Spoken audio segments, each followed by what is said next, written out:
Salut les amis, salut tout le monde et bienvenue une fois de plus sur votre chaîne d'information préférée, Clop Info.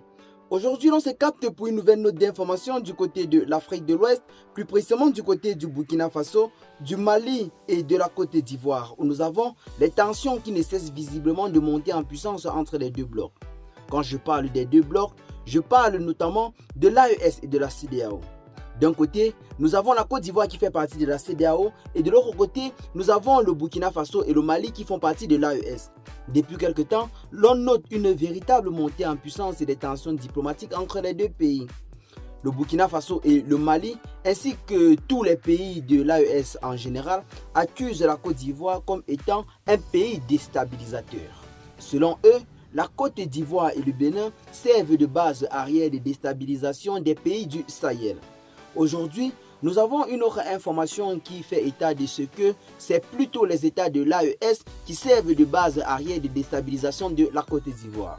Pour ceux qui ont suivi les informations ces derniers jours, notamment le récent post de l'Infogrom qui nous fait savoir que LSI a fait également des révélations en ce qui concerne un vaste plan de déstabilisation de la Côte d'Ivoire orchestré depuis le Mali et le Burkina Faso en collaboration avec certains influenceurs basés du côté des États-Unis.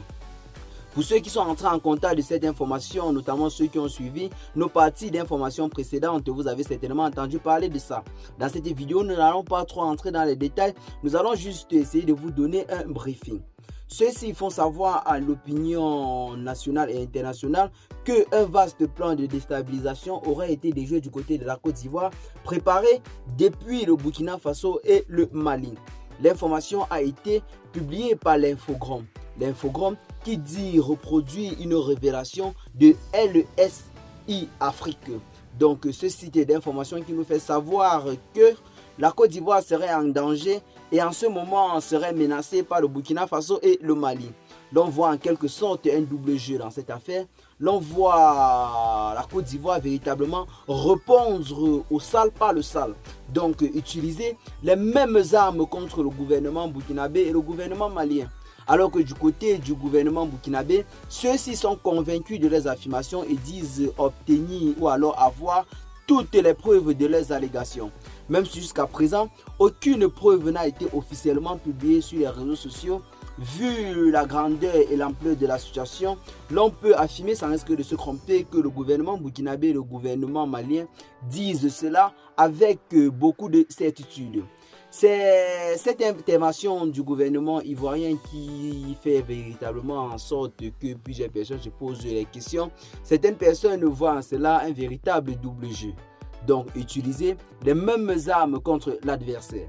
Car c'est le gouvernement burkinabé qui depuis quelque temps ne cesse de se plaindre sur la scène nationale et même internationale que la Côte d'Ivoire est un pays hostile au pays de l'AES.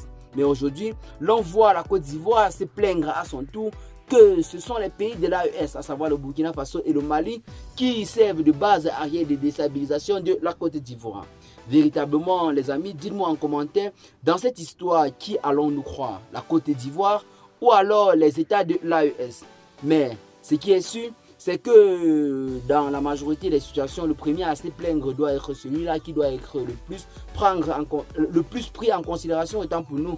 Donc l'affaire Burkina Faso, Côte d'Ivoire continue toujours de s'intensifier et semble vouloir prendre une autre tournure. Aujourd'hui là, nous n'avons pas trop de choses sur ce domaine. Donc nous allons nous arrêter là. Avant de terminer la vidéo, je tiens à vous rappeler qu'elle n'a pas été faite pour inciter à la haine ou à l'acharnement, raison pour laquelle nous vous prions de rester poli et courtois dans les commentaires. Partagez massivement la vidéo aux amis si vous êtes trouvé intéressante, abonnez-vous à la chaîne si ce n'est pas encore fait. Et à très bientôt les gars pour de nouvelles informations. Ciao.